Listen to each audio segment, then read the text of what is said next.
In this devotional, I'm going to share with you 3 thoughts from 1 Samuel chapter 8, verses 4 through 9, where I'll ask the question, why did Israel demand a king?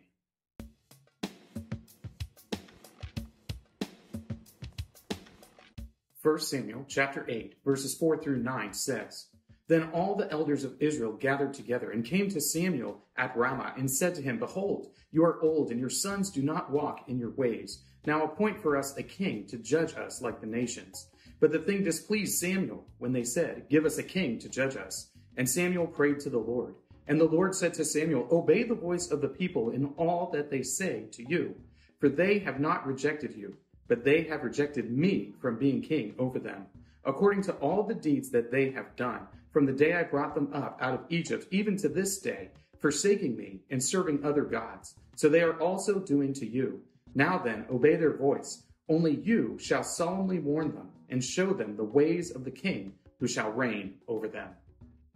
From the time of Moses onward, the people of Israel didn't have a king. They didn't have one family line that they drew their rulers from, but instead what they had were a series of judges, a series of people who largely were picked based upon God's choosing that would lead the people of Israel. But the people of Israel wanted a king. They wanted to be like the nations around them. They were sick of occasional judges coming up that were wicked and that abused their position.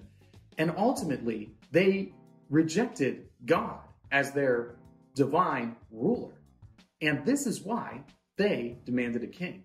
Here are 3 thoughts from 1 Samuel chapter 8, verses 4 through 9, answering the question, why did Israel demand a king?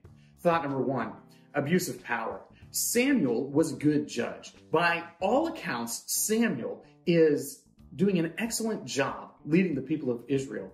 But his sons, who are taking up the mantle for him in his old age, they are not behaving like Samuel. What they are doing is abusing power. They are abusing the authority that they have inherent in their position and are taking bribes. They're expanding their wealth. They're making their personal lives better by abusing the authority that they have, and the people of Israel will not tolerate it. Israel demands a king because the judges that are coming up after Samuel, his sons, they aren't good at all. Thought number 2, like the nations. The people of Israel want to be like the nations around them. They want to have some international viability. And one of the ways that they could do that is if they establish a kingly reign over them.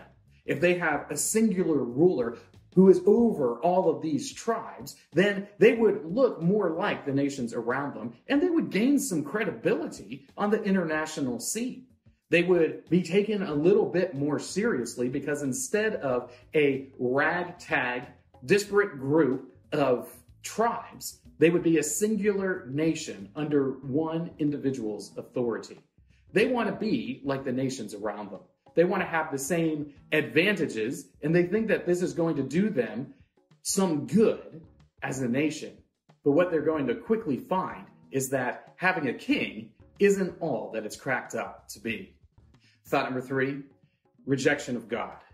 God tells Samuel that this is not a rejection of him or his leadership, but instead that it's a rejection of God.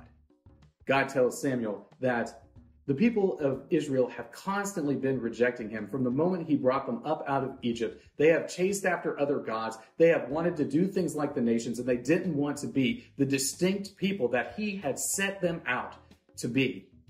God tells Samuel that ultimately the people of Israel are rejecting him and his divine rulership over the nation.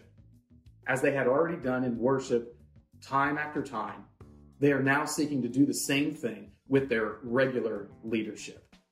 The people of Israel, even though they had seen God's miraculous power, even though they had been the recipients of his divine blessing, they still reject him. They still serve other gods. They continually go after things that are not good for them. And the Lord understands this. He tells Samuel that his job is to proclaim what the king will inevitably do. tax them, take up their children as servants, and ultimately lead them into less freedom rather than more. These three thoughts come from the assigned reading of 1 Samuel chapters 6 through 10. If you'd like to read through the Bible with me, you can do so by subscribing to this channel, by clicking on the link in the description, or by joining the Facebook group Through the Bible, where we are reading the text of Scripture together.